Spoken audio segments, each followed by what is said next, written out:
Hey guys, welcome back to a Marvelous Unboxing, and we're kicking it off still with Black Widow. Now, if you guys have not actually watched the previous video, we did a Marvel Collector Black Widow box, which came out a long time ago, but nonetheless seems like you guys enjoyed the video, so we'll keep unveiling more and more Black Widow stuff. If you guys do not know that Black Widow actually premieres on Friday, July 9th, with its first showing actually happening on Thursday, July 8th.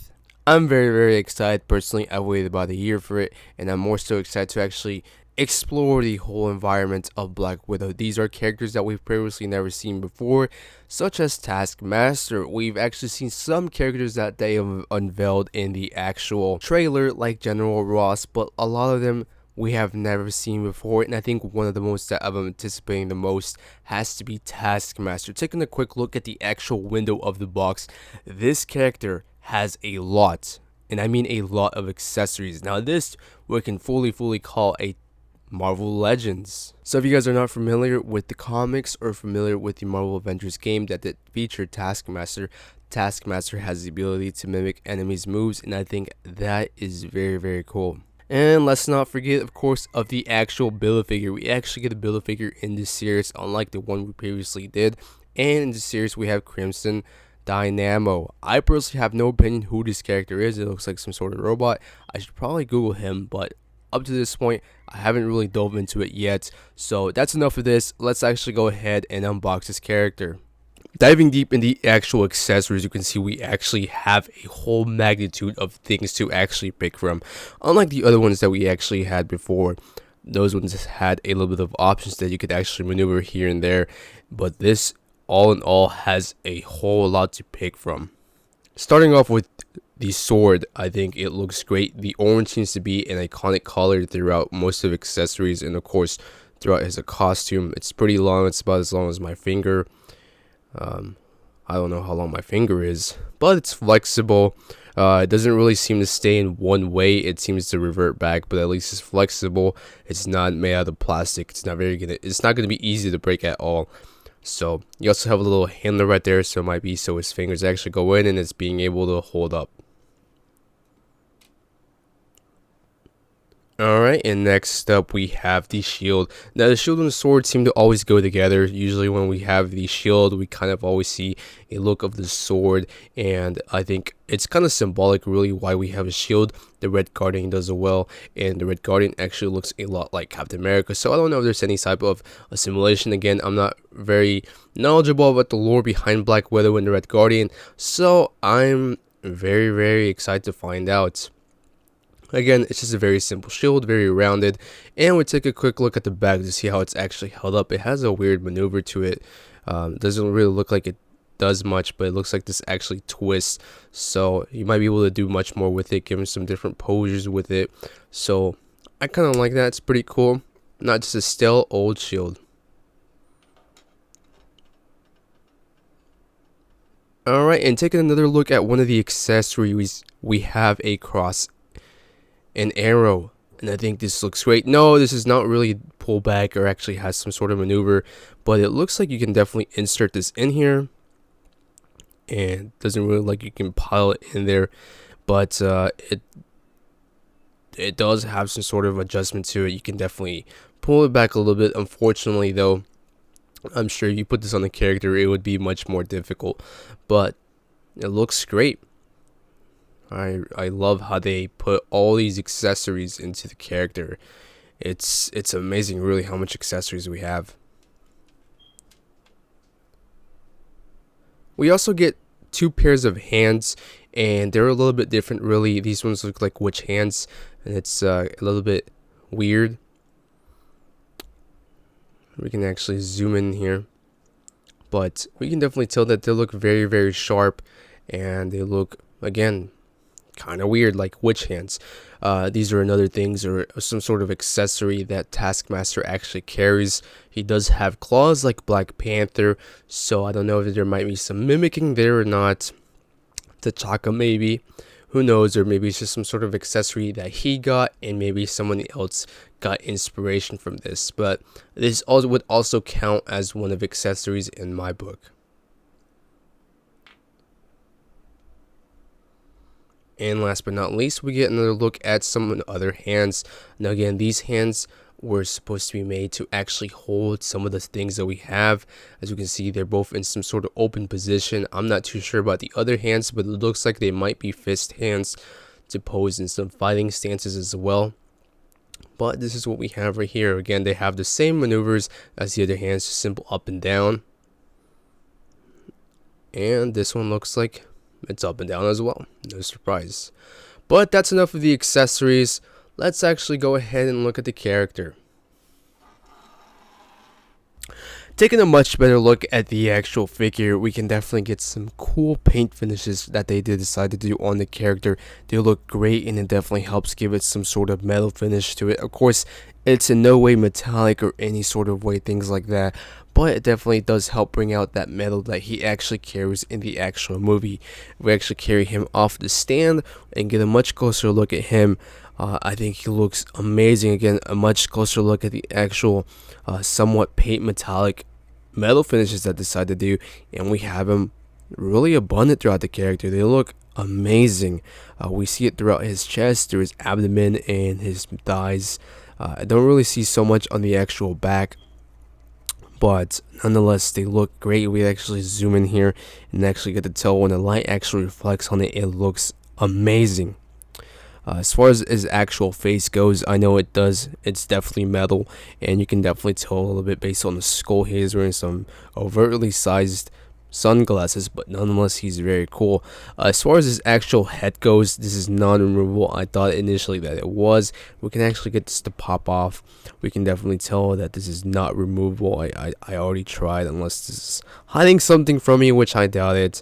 It's non-removable. And when you actually put them on, I think up front it looks very, very good. It definitely morphs with the scarf that he carries around him. Unfortunately for the back, it doesn't really do much of a good job. It doesn't really look like it sticks on there. Might have made it more saggy to actually look like it's connected. I do know that the hood actually pulls back, and it's actually part of his costume. This just looks like it's some sort of a weird beanie, if you want to call it that. If we actually dive deep into the actual articulation, it's roughly going to be about the same. We're going to have the basic shoulder movements. I don't think much of the Marvel Legends have actually changed in about a year, and it looks the same as well. The shoulder movement is exactly the same.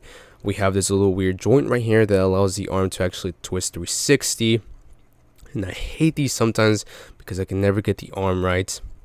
We have the elbow one, which allows it to bend quite a bit of ways forward, and again we have the wrist one right here. Again, we will later be going on to interchange the actual hands. The other arm is going to be exactly the same, so no point in actually going over that. The abdomen, as we can see right here, it bends forward all the way. It bends really forward a lot, really. As far as the back goes, the backpack actually causes some issue, or it doesn't really look like it might be the backpack, but it definitely looks like it might be hitting right there. You can tell right there. So unfortunately can't give him much of a flying pose. I do know he's going crazy in the trailers, flying up and down through roofs, from the sky, whatever he can get his hands on, he's just going at it. So can't really do much of that. We take a closer look at his actual waist. It does spin 360, just like most characters. I've only seen one character with not the ability to do that, and it seems like almost every single character does have that same waist movement. As far as the legs go, again we have the basic up. Looks like he's sitting down. And as far as the actual back goes, it doesn't really go back that much. The knee is exactly the same on most characters, a basic 90-degree angle, as we can tell right there. And you might have the same joint right here that allows the leg to spin 360, but unfortunately we do not. In no way can I tell that this leg actually spins 360, something that I've already noticed as a difference. The foot is actually going to be a ball joint, which is something I've seen consistent throughout most of the Marvel Legends. Again, this can go up and down. You can see right here. And this can also, happen once again. Again, the foot movement is roughly about the same. Unfortunately, with these characters, it doesn't really look like you can actually twist it side to side as we saw with Loki, so that might be something that they've advanced with. Anyways, let's go ahead and actually change their accessories to see how cool this character can actually get. Now, starting off with the most basic accessory that we get in the box with him, we have the claw hands. Now, I've seen this a couple of times in the actual trailer, and this was most prominent in the actual Marvel Avengers game, so we don't actually get to see much of it yet. We'll have to wait till the actual movie releases to get to see most of his actual attachments, but all in all, whenever he has his hands out like that, it really reminds me of Black Panther when he makes his first appearance in the movie Civil War. All in all, they're pretty cool. I don't see the necessity of why he actually has them. They might be served as some sort of backup weapon. He might just have his regular hands, and these things might just perk out of him anytime he does need them. In my personal opinion, these are probably the lamest accessories. They're still very cool, but if we're categorizing all of them, these have to be the somewhat coolest. But let's go ahead and actually move on with the next accessory. One of the other iconic things that TaskMaster does usually carry is the bow and an arrow. Now, this is a little bit more complicated to actually carry, as the arrow does not actually have a snug fit in there, and there's no actual other place that I found to actually place the arrow in there. So it looks like you're going to have some sort of mastery at actually mastering these Marvel Legends and actually having some sort of bachelor's degree in posing them. But if you can find some good poses with this character, I think the basic one that I did looks great. You can definitely get a feel of what he's about to do, and most of all, he's just going to be posing there, sitting on your shelves. So unless you're actually playing with these characters, you shouldn't really have much of a trouble in actually wondering what you're going to pose them with. Nonetheless, it's very, very cool. I really wish they would have added something on the back to the point where you could have plugged them in there, but unfortunately they did not. And I think that's probably one of the downsides of this accessory. But all in all, it does hit the spot, and I think it looks very, very nice. But that's not the only accessory. We have one more. Last but not least, we have the most iconic one of them all. Now, I gotta say, this and the bow and arrow are direct competitions, but in my complete honesty, I like this one a lot. It's so versatile, yet so simplistic, just a simple sword and shield. Now, I gotta be completely honest, I think the shield is very small, so I'm not sure if that's to scale or not. I know I did see that with the Sam Wilson one. It was a little bit too scale to his comparison. This one just seems overtly small, like very, very small, just enough to barely cover his head. So I'm not sure if this is to scale again, like I mentioned before, or they just decided to just make it a little bit smaller for packaging and console reasons. But again, yet so simplistic, yet so versatile. There's a lot you can do with this character. I mean, I just took the simple pose that was on the box art and directly covered it into the actual action figure, and I think it looks great. Alrighty, so that's going to conclude today's episode. I hope you guys enjoyed it. I certainly did. I love this TaskMaster figure, and I think it looks incredible. I think Hasbro really outdid themselves with this particular character, and although it does feature a lot of accessories, that might be a bad thing to some collectors. I know sometimes having less is more. You only have a couple things. You don't have to worry about repositioning him and adding more and more accessories, swapping it here and there. But me personally, I think it looks great. I don't have a problem with it. Most of the times he's going to be in the box if I do keep Marvel Legends, so I get to see everything still, nothing too crazy. But if you do take him out, it looks amazing. I can't wait to see him in the movie. I really want to see what he's truly about, what he actually holds, and most importantly, who this character actually is. I'm sure in the comics there might be some type of unveiling, or maybe he's still a masked villain. I'm not too sure. I don't want to ruin that part for me yet. I want to find out who it really is. I'm super hyped for this movie, and I hope you guys are as well. Nonetheless though, if you guys did enjoy this video, make sure to Hulk smash that like button, subscribe if you're new, comment and share, and most importantly, let me know if you guys are planning on actually going to watch Black Widow in the actual movie theaters, or if you're going to simply watch it at home. I know most people that I know are going to movie theaters, and I hope I am as well. I might be a little bit busy, but I certainly do want to go ahead and just watch the movie before I get any spoilers on my hands. That's enough of that. I'll see you guys tomorrow with episode of Yelena. Until then, peace out.